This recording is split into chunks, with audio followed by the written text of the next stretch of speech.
Good day, and welcome to the Patently Strategic Podcast, where we discuss all things at the intersection of business, technology, and patents.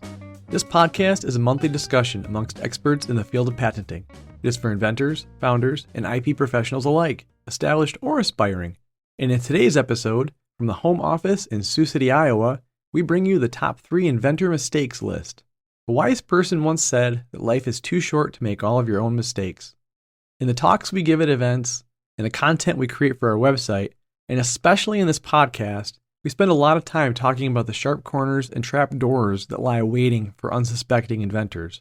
We do this because we've seen these costly mistakes made far too many times and far too often by folks before they come to us. Some of these mistakes are reversible with limitations. Others have no undo button. So we've truly made it part of our mission to educate around these dangers so that they can be avoided in the first place, saving you time, money, opportunity cost, and a lot of frustration. If there was a guidebook we could hand to inventors on the first day following the conception of their idea, this episode would be it. In this month's episode, Dr. Ashley Sloat, President and Director of Patent Strategy here at Aurora, leads a discussion along with our all-star patent panel, exploring the most common patenting missteps taken by inventors and startups. The focus largely centers around 3 key areas. 1. Publicly disclosing your invention before you've filed a patent application. 2. Not searching to see if your invention or something similar already exists commercially or in publicly available resources. And 3. Not carefully contracting with outside vendors and employees to make sure you own your invention. The group highlights best practices for not making these mistakes in the first place and explores available remedial options should you already be in need of a rescue line. Ashley is also joined today by our always exceptional group of IP experts, including Kristen Hansen, Patent Strategist at Aurora, Ty Davis, Patent Strategy Associate at Aurora, and David Jackrell, President of Jackrell Consulting. And before handing you off to the panel, I have some exciting news to share. Aurora is now hiring for a part-time biotech patent agent. This is a salaried, fully remote position with a flexible work week and benefits. Work where you want, when you want, with a great team on engaging subject matter, and even get the opportunity to join us on this podcast. Learn more and apply at aurorapatents.com/careers. We'll also include that link in the show notes. All right, take it away, Ashley. All right.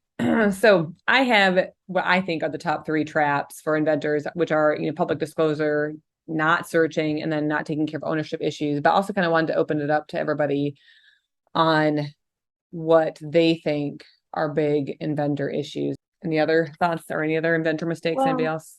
My thought goes along with disclosure, and it isn't just disclosure to everyone. It's disclosure even to your patent attorney or your patent agent, to where you don't think through as an inventor sometimes what the nugget or the crux of most interest is in your invention. And so sometimes that's very difficult to get out of an inventor in a call because that's our job, but they haven't thought down that far very, very often. And it's because the overarching idea sounds great and interesting, but the actual way the problem was solved is not 100% complete. So I would say, one of the biggest problems is understanding disclosure and who you should or shouldn't disclose to, but also when you have someone you will disclose to, like your patent attorney or your patent agent, knowing how far you can go, which is basically all the way deep down into the guts of your code if you need to, or into how you solve the problem. I mean, those are things that I think even some inventors hold back in calls with their attorneys because they're not 100% sure that attorney wouldn't take it or that attorney wouldn't do something different with it.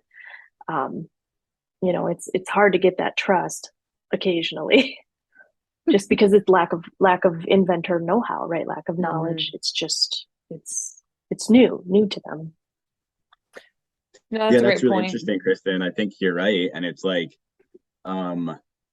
figuring out, it's not easy, right? All the time. You might have this amazing invention, which has lots of different innovations in it, but which one is going to really, be patentable, but also block competitors and things like that. I had a really interesting story from somebody at Rambus. Rambus developed this new type of memory. I think it was the Nintendo one of the first 3D Nintendo back in the 90s was made with their technology, and it blew everybody away. And then everyone stole it, and then Rambus had to sue everybody, and there was lots of litigation. One of the most important patents they had, even though they invented phase lock loop memory, which is really complicated way to do memory, bus transitions, RAM bus. But what it was a connector. They had their phase lock loop memory chip system, whatever, with a very specific type of connector that was a standard in the industry. And you basically couldn't design around it because you needed to interface your memory with all the chips that were out there. There was a standard connector, and that one connector ended up being a really, really valuable patent for them. So it's thinking through things, like you said, Kristen, is so key. And it's hard. It seems like it'd be straightforward. Oh, I know what my invention is, but it's not always. There's a lot of different angles, right, to think about on a lot of these inventions. Yeah. And we've all been there as practitioners inventing on the fly on the back end because we don't have that information, or asking the questions, right? Could it work this way? Could it work that way? Could it do this? So yeah, and I think sometimes the difficulty too. Well, one, I think from a clinical perspective, sometimes you don't really know what's going to drive that demand until you know what the clinical efficacy is, and then so here's the clinical efficacy. What part of the product drove the efficacy? Because if it's that's going to be the thing that everyone wants to copy, right? Is the fact that it does X, and now you can treat people 50 times better than competitors or something, right? And then I think for some other industries, for maybe still in medical device, but also maybe in therapy and stuff, it's a feel of the product, or it's a it's a general, kind of like a feeling about the product or a feel of the product. And so helping inventors think, okay, I get it that it's a feel, but what are the attributes of the product that give that feel, right? There has to be physical things that make it, super easy to use, or, super intuitive, or,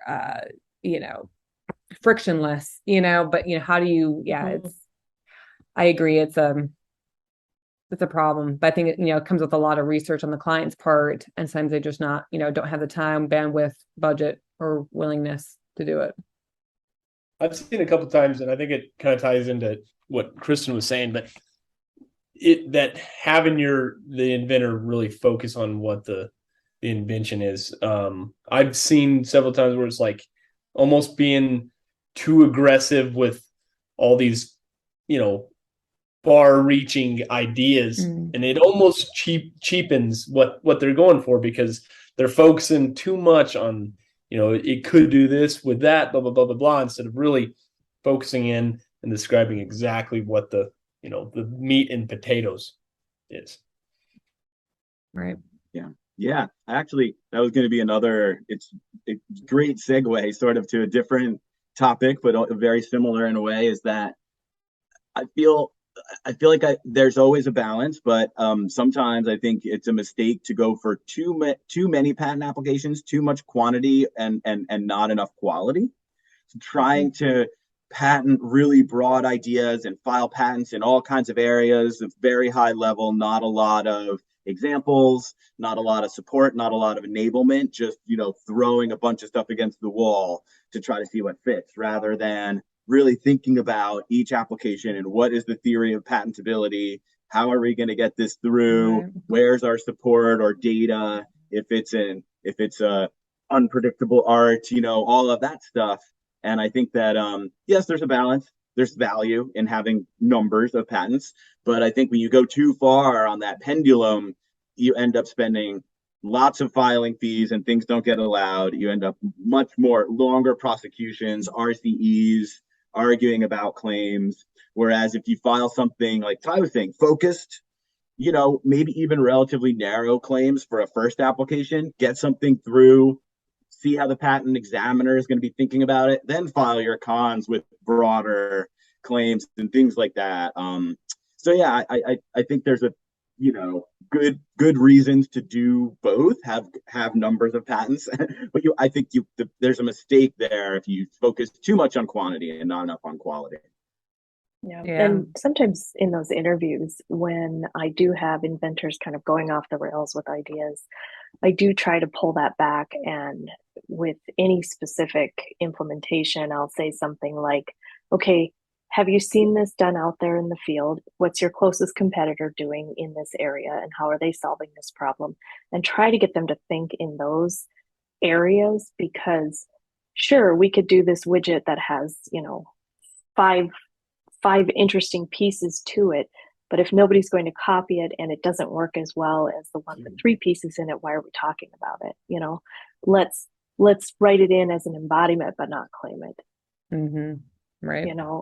So sometimes you can hone them in a little bit more by focusing them on what their competitors are doing, without having them have to look through prior art, without having to make them search. They will honestly just know a little bit about what's going on just by virtue of what they do in the field, and who their competitors are, right? They will have seen something just naturally without you having to send them searching. I agree. The searching can really help. We always recommend doing at least some searching before filing something. And then, yeah, I think like everyone's been saying, inventors oftentimes are very knowledgeable about their field, but don't always know everything that's out there in terms of art, and have these thoughts in their mind about like, wow, this is so new. No one's ever thought about X, Y, or Z. You put a few excerpts from references on the screen and talk through it can be really helpful to like really know what really is inventive here, The only thing I would say to that, Dave, is be very careful, because some clients actually do have kind of rules to say, don't be showing my inventors prior art. They tend to be larger, but there are some that are patent savvy enough, right?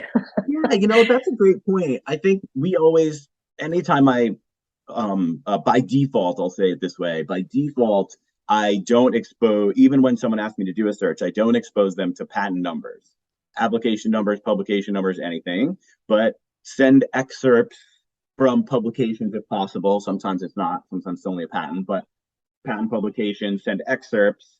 And the thought, at least my thought about it, is that if the search is clear or clear enough that they decide to go ahead with the patent, all those are going to end up in an IDS. So the client, the owner, the assignee is going to be aware of those references. And if they don't, okay, that is where I guess you can have problems being exposed to patents for willfulness and infringement. But if you don't actually know of a claim or know of a patent number with an actual claim, you see an excerpt from a publication, are they really aware of that? Well, of that claimed claim that they may be infringing on? I think technically not. Or there may be an argument that they're somewhat aware or something, or should have been aware. Right. I don't know, but I don't know if it has to do with Rule 156 or not. I mean, I would say if you're just sending excerpts and they aren't really detailed about exactly what the invention is, and they're just features, I would say I don't think you're going to get caught on any kind of willful, right, or neglect. But I would say to not expose your inventors to extra prior art, because it does water down what they're doing for your company and what they're doing to create. You don't want that sneaking in, because it's in the back the only of their thing mind. they can think of. Yeah, I know what you mean. There's the whole exposure thing, and yeah, that's a lot of like sort of medium or larger companies I work with. They end up segregating. There's the patent team, which are maybe more experienced people who can sort of keep track of that in their minds and segregate and things, But yeah, I think, Ashley, I don't know what you're going to say about number 2, but I have a feeling that searching is really valuable, and someone who understands the technology and the product roadmap and the sales strategy and all of that, it's really valuable, I think, for them to understand the landscape. Yeah. You end up with a higher value IP portfolio at the end of the day. Yeah, I mean, I think, there's definitely, we have clients that, don't want their inventors, their brains being muddied, right, with stuff. But I also think there's a point in time where that artificial barrier has to be taken down when you get into potential freedom to operate issues, because now you do have to involve the engineer, because you got to say, this is, this part of our product, and we, it's a problem because it's, Sure, but potentially, you don't have to say who it is. You don't have to expose the company. You can say Right. there's prior art out there. This is what they're doing Right. without the full exposure. Right. Yeah. I mean, No, that's for what I sure. would have to do if Absolutely. I had a concern of some art that came up on a search, and I had to talk to the inventor to see if they were different enough, or if they had any other features that would be different enough than that. I would basically have to describe the prior art without giving away the company or the claim itself or any of that. So, Right. Yeah, definitely talking about companies that have more than 2 people. yes, yes. Yep. That's funny. Well, cool. Those are all awesome. Anybody have any other traps or any other things? Otherwise, I don't think these are going to be shocking, but move through these. I had a quick one just because I really don't have an answer. So one thing that I'd seen, and it's kind of recent, that's why it's on my mind, but is there any like advice for startups as far as like balancing a budget and trying to get the broadest claims possible? Here recently, actually, a startup that I've been involved with past few years, we just went to allowance on some claims, and now kind of looking back on it, I can see how budgetarily we kind of rushed it a little bit, running out of money, didn't want to keep doing continuations. How do you balance that?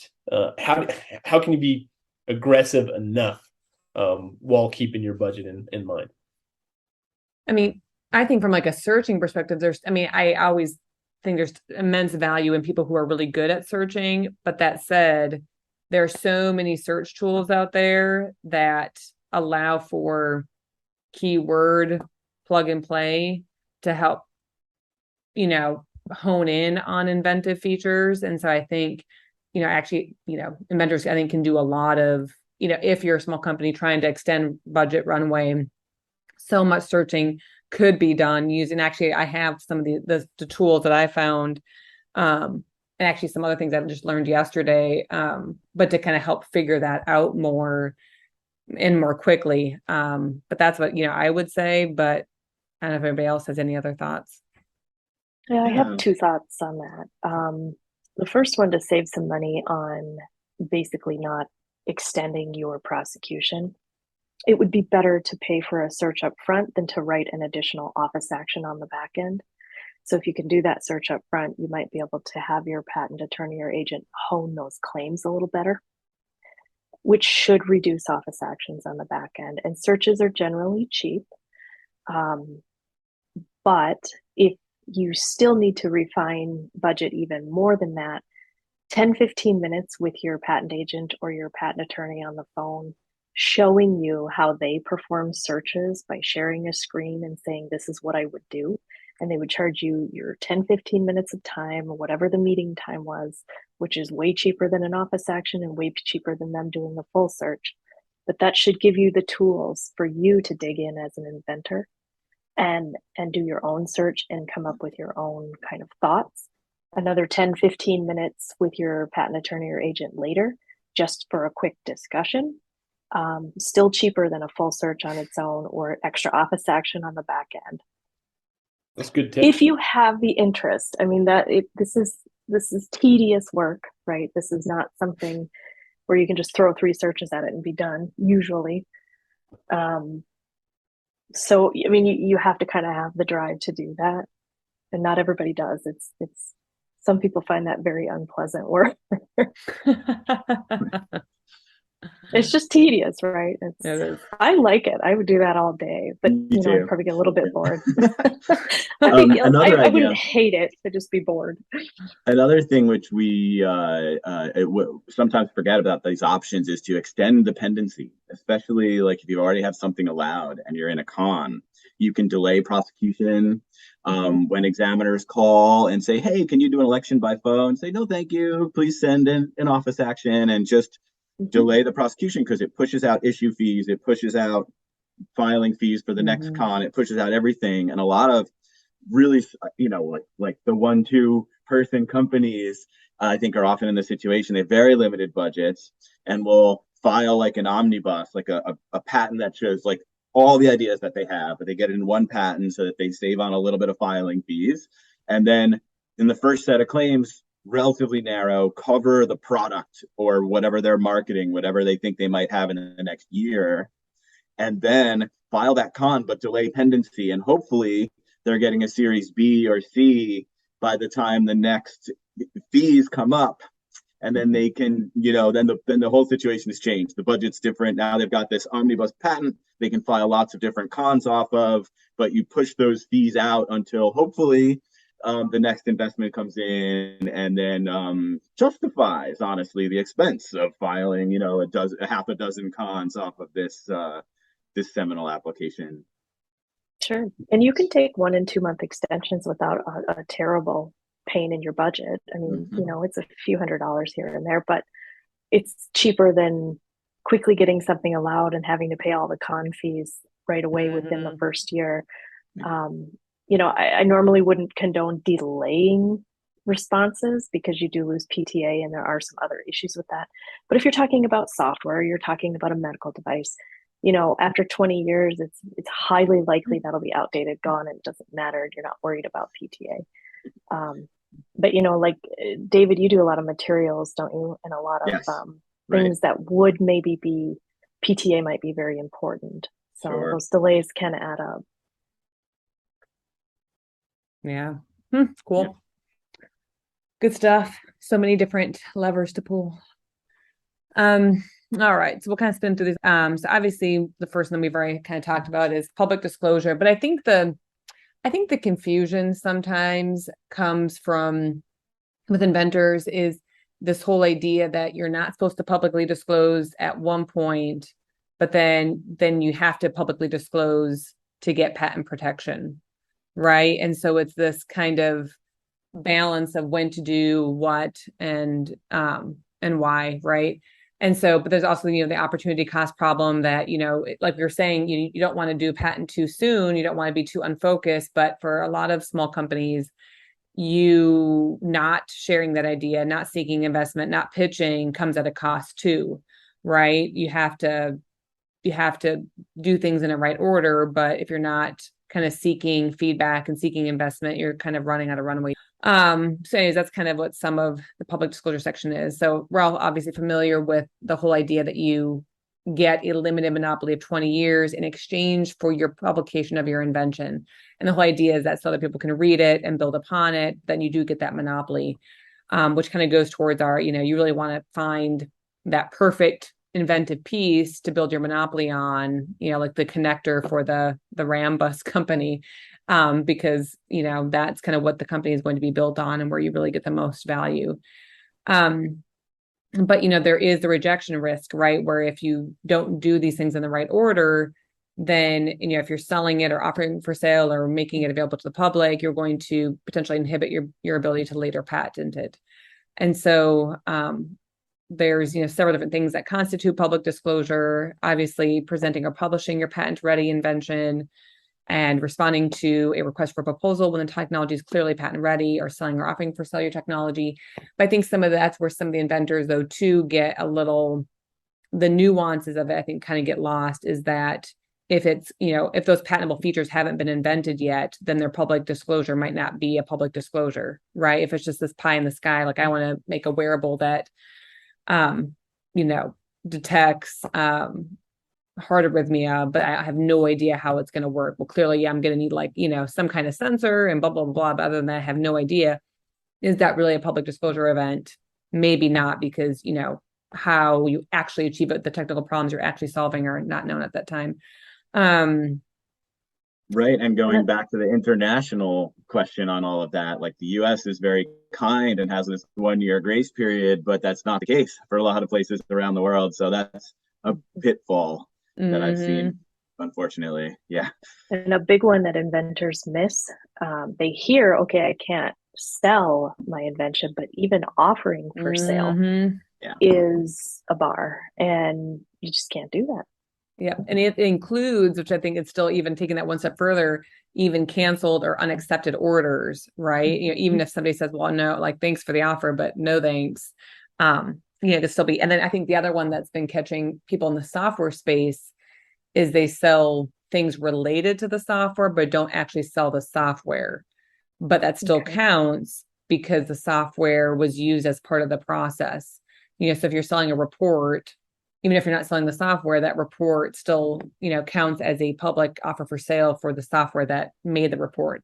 So I think that catches people too. It's like, well, nobody knows how the software works. Like, it's like, well, as we've, I think, learned from, was it Helston with the drug companies for secret sales? Nobody knew what the product, the composition was or something. Secret sales are a no-go under AIA either. But manufacturing agreements are okay. Clear experimental use where it's clearly trying to figure out the invention. You maintain control of it. Advertising stuff that's yet to be developed, right? You don't know what the inventive feature is going to be. Those are likely not an offer for sale, but then licensing agreements and providing technical drawings when it's, clearly fully baked, all kind of are, likely an offer for sale. So, and that's a great point too. Even like, it doesn't have to be detectable. A method, you use a method to make something and then you sell that product, but the method won't be reverse engineerable from the product. Doesn't matter. Still disclosed, right? Yeah, sticky point for sure. But obviously, you avoid the rejection risk by the patent office by getting your invention on file before you do the disclosure or the offering for sale, right? So you file and then you publicly disclose. But this, I think, kind of solves, so, again, like the opportunity cost problem is that, if you share too soon, obviously it has detrimental effects on your ability to protect your idea, but not sharing also, especially for small companies, comes at a tremendous opportunity cost, right? Because they're not getting those insights, they're not getting traction, they're not getting feedback, they're not getting refinements, they're not getting people recruitment. And so, and like a non-disclosure agreement kind of can help with that in some situations, but as we all know, investors don't necessarily sign those. And it's not necessarily a bulletproof thing. So obviously provisionals are the answer for that. Placeholder gets you your future filing date, pens for 1 year. And speaking to David J's point, there's many countries that do have a grace period, but there's plenty that don't. So if you do mess this up, there's some remedial options in some countries, but other key countries like China and Europe, where a lot of companies file in today, there is no grace. And I think some inventors, I had a conversation earlier this morning where it wasn't clear to me that she realized that converting tomorrow to just her US, to just US forfeited all of her foreign rights, from a provisional, right? That just going into the US at the 1 year forfeits all the other countries for what's disclosed there, right? So I think sometimes inventors kind of go along with whatever because it's a recommendation, but don't always truly understand the implications of the recommendation. I think that's just sometimes a byproduct of practitioners being too busy and not taking the time to describe or to make sure they understand what decision they're making when they're making a decision. Right. And to be clear, since we might have inventors listening, at that 1 year from your provisional filing, you will want to either decide US only and file in the US, or decide PCT so that you can file later in the US and in several other PCT countries, or file both US and PCT, and you just begin the US faster. Right. And you can go direct into other foreign countries as well at the 1 year mark. You don't have to, but everybody does. But yeah, absolutely. Yeah. So again, the US and most of the countries are first inventor to file. Other countries are not first inventor to file, but we're first inventor to file and everybody else is first to file. But just means you have to beat people to the patent office, right? If somebody else is inventing in the same space you are, you need to get to the patent office before they do. Otherwise, the other person's stuff will be prior art to your stuff. And if they're sufficiently similar, that's going to block your ability to get a patent. And so, but again, shouldn't be too early, because if you're too early, you're not going to have enough meat there to overcome the art that, is almost invariably going to be found. So moving on to searching. So I think searching obviously has, short and long-term interests, and then we're going to also talk about prior art a little bit, and then differences between patentability, freedom to operate, and validity, and how that relates to different parts of a patent. And then instead of, I have a few tools I'm going to show you, but there's also something I learned yesterday that's not in here, but I'm going to share that with everybody too. So obviously the short-term interest of searching is obviously you can get a patent and you can practice it ideally, without infringing other people's patent. The longer-term interest is that you can keep your patent, hopefully you've kind of, it's more invalidation proof, right? And maybe even, longer term, if you keep it, you can enforce it. And so I think that's, so it really spans the entire lifetime. So I think there's a huge amount of importance. I think for a while it was undervalued, but I feel like there's a surge in the industry to be more proactive around searching. So prior art, of course, is any evidence that your invention was already publicly known before the effective filing date of the application. This can be available products or sales of a technology or offers for sale, confidential sales, articles, publications, websites, trade shows, presentations, demonstrations, previously filed patent applications or patents. And I think there, some inventors I think have a misconception about this too, that if a prior patent isn't issued, that doesn't count as prior art. So again, there's just some, or that didn't really, I looked at all the products out there and there's no products for what I do. And it's like, well, that's great. And that's good from like a market demand potentially perspective, but not necessarily from a patentability. And I kind of look at this as like almost like the recycle, reuse, renew triangles, that is kind of this evolving thing, right? That as you're first developing a product, you're looking at patentability. As your product becomes more cemented, you look at freedom to operate. As you potentially identify patents that may be problematic, you kind of look at invalidity of those issued patents to, see how strong they are. And then that cycle repeats kind of throughout your R&D life cycle. So, but, patenting your invention and your right to practice the invention are really two sides of the same coin. So, again, patentability being your ability to get a patent, and then right to practice is your freedom to operate. So patentability, others are excluded from making, using, offering for sale or selling or importing your invention to the US. And then freedom to operate is you are not excluded. And again, I think a lot of inventors confuse this, but I like looking at it. The example I always give is like the age-old Edison and Pipkin. Edison had the clear glass light bulb, but he got a really nice broad patent. Pipkin had an inventive improvement to Edison's light bulb, which was the frosted glass light bulb, which was softer, nicer, not so hot, whatever, but it was a more narrow patent than Edison, and Pipkin could not practice his invention without Edison's. So you kind of get into that. Pipkin has to pass through Edison's property to get to his own invention through, and you do that through royalties or licensing. So that's kind of how you balance those. And I think some inventors, are more, I think the tide's changing a little bit, but this idea that it's okay if there's a problematic patent, because there might be an opportunity for licensing. We have clients that license from universities, and it's a great partnership. You get the know-how from the professor, or maybe it's somebody who, it's some random person who developed it in their garage, and they don't want to be a millionaire. They just want, some recognition for the fact that they had this idea and they made a product. And so, a simple small royalty would be enough for them if you ever do make it. So, but yes, the art or references used. Again, patentability and validity is really anything. Freedom to operate is just issued patents that are not expired and their maintenance fees are paid. So as we all know, the anatomy of a patent. So it has the front cover, which has all the bibliographic data. There's the drawings, which should embody anything that's shown in the claims in theory, specification, and the claims. So from a patentability, you're looking at everything in a patent in a patent, right? Front page drawing, specification, claims. For FTO, it's just the claims. So some search tools I think are valuable for inventors and even practitioners, kind of low-hanging fruit, of course, are Google Patents, SpaceNet, USPTO has an amazing database right now, or they just revamped their whole system. Super easy to use, really nice. There's also Lens, which is a nice tool as well. And then some non-patent literature databases. NCBI has a lot of, literature from professors and universities. Google Scholar, Lens also looks for those. And then AI databases is PQ AI. I don't know if everybody's used that one before, but it's an AI-based search engine where you can literally drop in a paragraph if you wanted to and run it. It does also do obviousness. So it should show you novelty and obviousness, so combinations.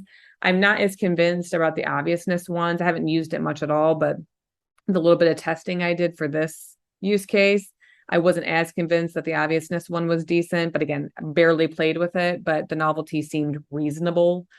So, kind of interesting one. The other thing I learned just yesterday was that, they also actually in the last few years, but this was Drew Hirschfield's, one of his big initiatives with the patent office was, in part changing or at least embracing more of the CPC code system for, how things are classified and then how applications are tracked into different examiners and different art units. His recommendation, which I thought was really interesting, is, once this is more important in software, I think when you're trying to avoid certain art units and things like that, is taking your preamble of your claims, for example, or taking some of your claim language and doing a CPC search to see what classifications it's going to come back as, and if you think that that's an appropriate, not in a attempt to game the system, but more an attempt to make sure that it's actually in an appropriate art unit, right? Because you want an examiner that's familiar with the technology. You want them to be a subject matter expert as much as they can be. So if the way you're drafting an application, if it's ridiculously broad, then may puts you into a wholly wrong art unit, right? That's not going to be a good mix. And so I thought that was really interesting because I think, it's in the best interest of everybody for it to be in the right art unit and to be with the right examiner. So if you can kind of preemptively at least kind of see where it might go, it can give you a better idea about, whether it's an appropriate place for that or not. So I thought that was really interesting, and I don't do that in my current practice, but I actually might start doing it a little bit because I think it's kind of an interesting, full circle, right? It also gives opportunity, I noticed, to tweak terms too, if you don't feel that you're falling in the right category. Mm-hmm. These guys use title too, so not just claim language, but title will pull you into a certain art unit or a certain classification. Right. But they are actually, I was impressed, their new initiative, actually they use algorithms now to use the entire document to track it into an art unit, and examiners and SPEs can basically kind of help the system get smarter if it's not getting to the right, if they feel like it's not a good fit for their examiners or it's not a good fit they can actually feed that back into the system to make it smarter. And so it's actually, now it's, in theory, the system should be much, much better because, like I said, they're taking the entire document and actually running it through some kind of algorithm that's not publicly available right now, but maybe eventually would be, where you could see where it's going to be. Yeah, you could kind of see where it's going to be tracked longer term. But yeah, it sounds like they're getting better from that perspective, so it would hopefully reduce examination time because an examiner would already be familiar with the art. It would actually make sure a good subject matter expert were reviewing it. So that's cool. So software practitioners about a decade ago were playing with this heavily just to try to get out of the 101 heavy, difficult art units, the 3600s, just to keep their applications somewhere else except for where they're getting, rejected under 101 to their death. Right. So it is interesting also just to understand this system and how it works, I think, when you're crafting claims, because I think we all get set on certain terminology and we keep going. And maybe you're drafting claims in something you don't work in regularly, in like a field or an area you don't work in regularly, and you're doing something that isn't quite right for that field. This sort of a search might help you hone that skill and say, oh, that's not what they call it, in medical device. This isn't what they call it in I don't know, I've done some fluidics things lately, and I that's not my forte. It's just because I haven't done a lot of it. And so some of the words I would initially come up with weren't necessarily jiving with how I thought they should. And so I end up doing a lot of research like this to make sure I'm getting those correct. Yeah, and actually that was the whole impetus for that. The webinar was the idea around software in particular, not again, not in the interest of gaming the system, but if you're drafting software claims, for example, in such a way that they're not a business method, but they're being viewed as a business method Mhm. because you're using kind of interesting terminology. Obviously, you don't want to, if it's a business method, it should be in the business method unit. But if it's not, you need to be drafting it better, more accurate language to get it, if it's like some kind of machine learning for something, it should be drafted differently. All right. The last one is just ownership. Not just ownership. I can't tell you how many conversations I have about this every year. Where somebody owns a company, and because they own the company, they think that they should be listed as an inventor, even though, they're 6 people removed from the actual inventive activity. And you're like, yeah, but that's not quite right. So, just really making sure this is clear. So obviously, and actually, the U.S. Constitution in Article 1, Section 8, Clause 8, when they talk about inventor rights, that's the only place that right is actually used in the actual Constitution. Now, of course, there's the whole Bill of Rights, but in the actual Constitution, inventor rights is the only place where right is used. And so we really put an emphasis in the US on inventor rights. And that's why there's a lot of, you have to make sure those rights are conveyed to the right entity if something goes awry, or, making sure that you actually own your invention. And so, in the world where you're not doing everything, as in you're not a solo inventor, you really do need to make sure this is clear and, cleaned up. So if you have an entity, the entity can have the authority to file the patent application and enjoys all the rights and benefits, but only if the patent is assigned to that entity. And then inventorship is the person who contributed to the conception of the invention to the point that their idea is clear enough to reduce to practice. And so, we've seen it where you have deceased inventors. We've seen it where you have maybe hostile inventors, or, just, things didn't go right, right. But that's where I think you have multiple redundancies in the system. You have employment contracts with assignment clauses, and then you have assignments at the time of filing, to make sure those rights are conveyed. And then if you can't get those assignments at the time of filing, then you have the employment contract that goes back and has assignment clauses in it. But ideally you have all these so that when something goes wrong, which, almost always does, especially if you don't have these, lined up, then you have these different actions to take to clean it up. And I know some firms combine declarations and assignments, and I don't know if I feel like that muddies the water and kind of makes it, but I don't know, is anybody else seen the combined assignment declaration? I don't love it because I feel like it conflates the two and could potentially weaken one or the other if they were challenged. But I'm kind of curious if anybody else has seen that, and or if you have any opinions on it. Yeah, I've seen it. I don't think there's anything wrong with it if it's very clear that all of your employees have the same agreement to assign their rights. It's the same larger entity who is doing this on a regular basis. Then it becomes just a piece of paperwork that covers everyone, and it's likely never going to be an issue. People aren't going to argue because the backup is their employee contract, and that those are pretty ironclad in most states, not all. But so I don't see a problem there. I do see a problem if you've got a lot of selling going on. So whether that's patents or the company itself, I think then you have an opportunity to muddy the waters a little bit too much, where, which document will prevail, right? Mm-hmm. And which company required you to sign it, which company did without, if there isn't a clear train, there are all kinds of issues where if you're a little larger, it's likely, you're not going to be purchased. And if you are, everything has been done one way for how many years, it's very clear. And they only have to do one process to change it over to the new company. But when that happens 3, 4, 5 times over the length of your company life, it can be dicey to have them combined and not clear, because most people don't update these things later. Unfortunately. They should, right? Yeah. They should.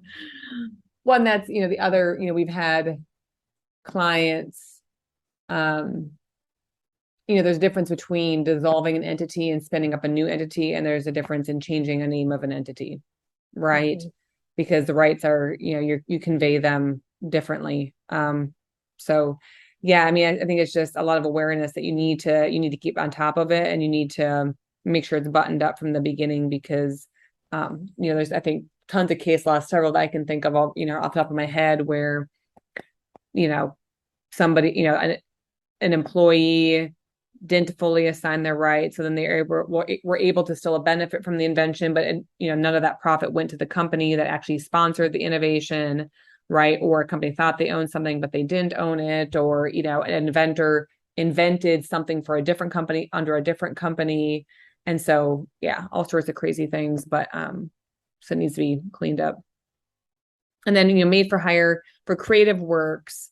A work made for hire provision suffices, which is awesome. So if you have that, then you're good to go. I think a lot of the goal of all of this with the ownership piece is just you want to ensure a successful separation between you and the company, or between you and the engineering firm at the end of it, and so whatever that means, you got to, you want to make sure that you have all those contracts lined up, including ownership and assignment agreements. But yeah, and then again, non-disclosure agreements do not define ownership lines. I think a lot of people put too much stock in NDAs. Yeah, so that's kind of it. That was good. I like that. I there's so many subtleties in ownership. There's so many subtleties in what an inventor does or doesn't have to do, and it's not easy. They have real jobs too, and they have to help us.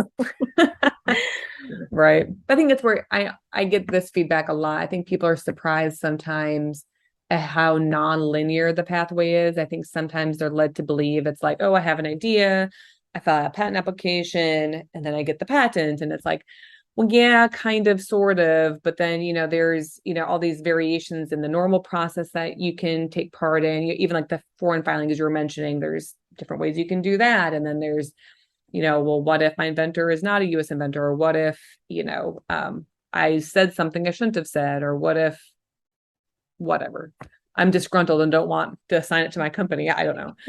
Not recommended. What if I have to file in Russia and I have to look up what the patronymic name is and what that even means? There's some crazy rules out there. Hi, add Russia to your list. You'll laugh. Right. Because I don't think you can get a foreign file. I think you have to file in Russia first if you have a Russian national inventor. It's and then there's just all kinds of weird, you think you have everything and all of a sudden you need these odd requests to your inventor.